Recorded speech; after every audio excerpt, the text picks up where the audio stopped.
Assalamualaikum warahmatullahi wabarakatuh. Pembuatan video ini bertujuan untuk memenuhi tugas ujian akhir semester mata kuliah Hukum Perdata Fakultas Syariah Hukum Universitas Islam Negeri Sunan Ampel, Surabaya.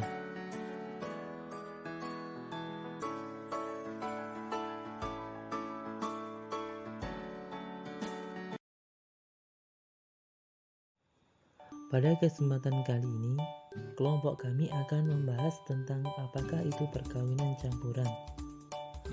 Perkawinan disyariatkan supaya manusia mempunyai keturunan dan keluarga sah menuju kehidupan bahagia dunia dan akhirat di bawah keridhaan Allah Subhanahu wa Ta'ala.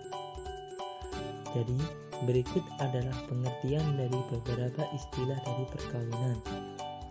Perkawinan adalah ikatan lahir batin antara seorang pria dengan seorang wanita sebagai suami istri dengan tujuan untuk membentuk keluarga atau rumah tangga yang bahagia dan kekal berdasarkan ketuhanan yang Maha Esa.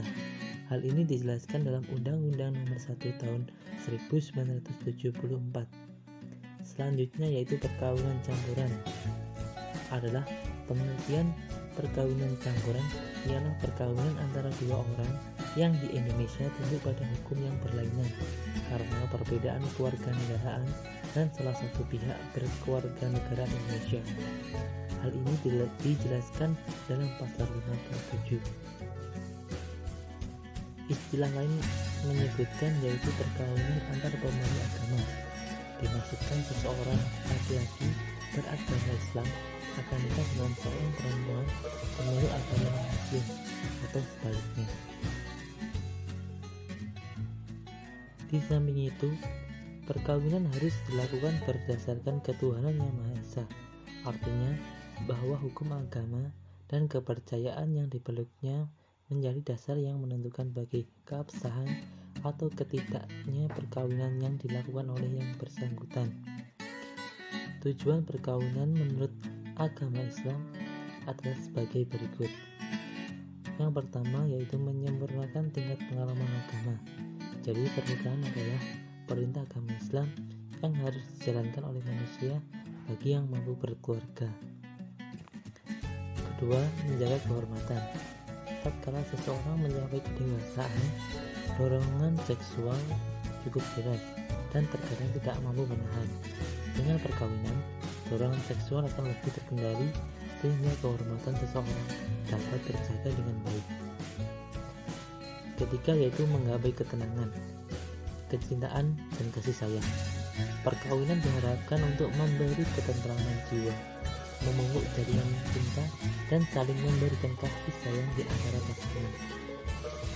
Keempat yaitu melestarikan keturunan. Kelima, membentuk keluarga yang bahagia dan kekal.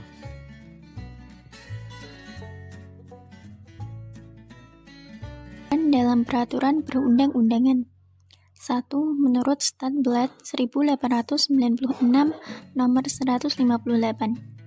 Pengertian perkawinan campuran masa pemerintahan kolonial Beslit Kerajaan 29 Desember 1896 nomor 23 Statsblad 1896 atau 158. Memberi definisi sebagai berikut. Perkawinan dari orang-orang yang di Indonesia berada di bawah hukum yang berlainan. Menurut pasal 1 GHR tersebut, maka yang masuk dalam lingkup perkawinan campuran yaitu A. Perkawinan campuran internasional, yaitu antar warga negara dan orang asing, antara orang-orang asing dengan hukum berlainan dan perkawinan yang dilangsungkan di luar negeri. B. Perkawinan campuran antar tempat, misalnya seperti perkawinan antara seorang Batak dengan perempuan Sunda, seorang pria Jawa dengan wanita Lampung, antara orang Arab dari Sumbawa dan Arab dari Medan, dan sebagainya yang disebabkan karena perbedaan tempat. C. Perkawinan campuran antara golongan atau intergentil.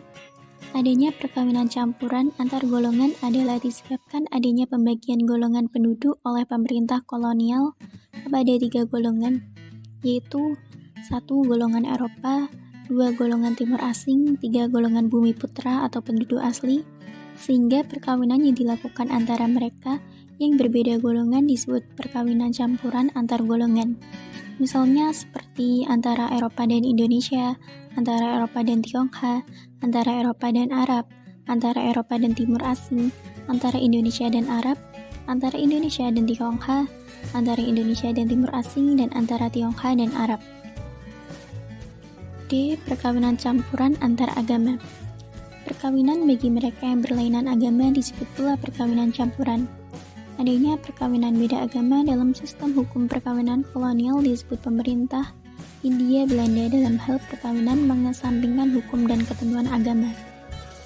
Menurut ketentuan pasal 7 ayat 2 yang menetapkan bahwa perbedaan agama tak dapat digunakan sebagai larangan terhadap suatu perkawinan campuran. Penambahan ayat 2 pada pasal 7 GHR itu adalah akibat pengaruh konferensi untuk hukum internasional di Den Haag pada tahun 1900. 2. Menurut Undang-Undang Nomor 1 Tahun 1974.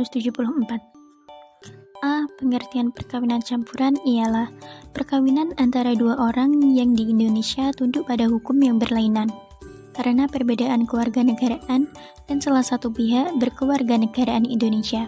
Pasal 57. B. Ruang lingkup.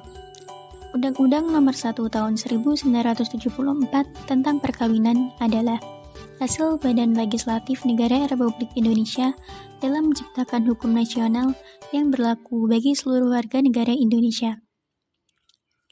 Dalam hal perkawinan campuran, diatur dalam pasal 57 UU Perkawinan yang menetapkan sebagai berikut. Yang dimaksud dengan perkawinan campuran dalam undang-undang ini ialah perkawinan antara dua orang yang di Indonesia tunduk pada hukum yang berlainan karena perbedaan kewarganegaraan dan salah satu pihak berkewarganegaraan Indonesia.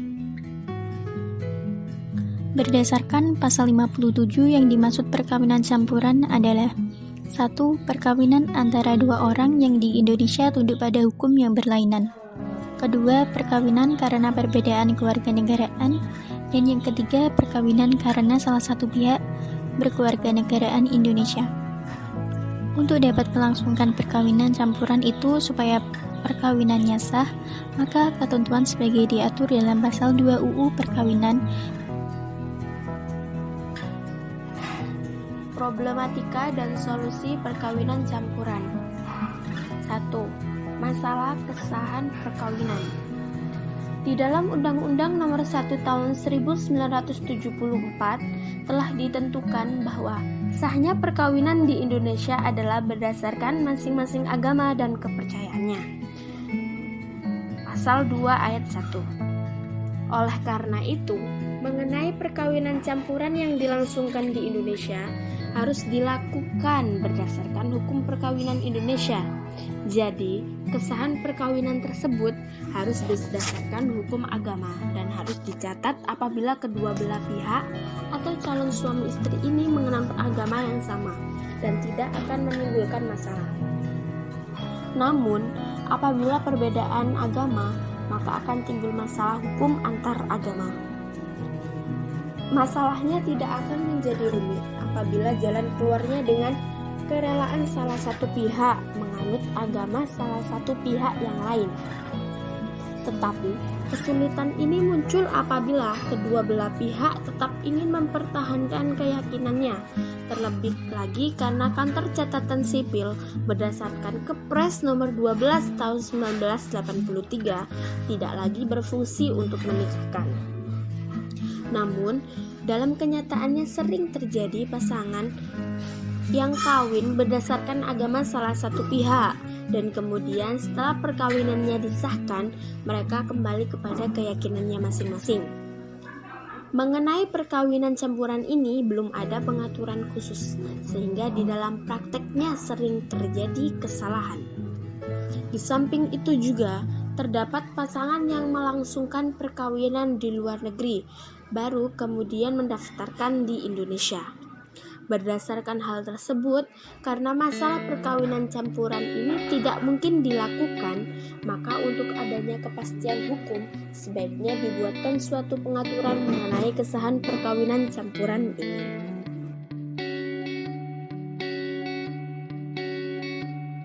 Kesimpulan 1. Perkawinan campuran antara pria WNA dan wanita WNI otomatis kewarganegaraan anak mengikuti kewarganegaraan ayahnya.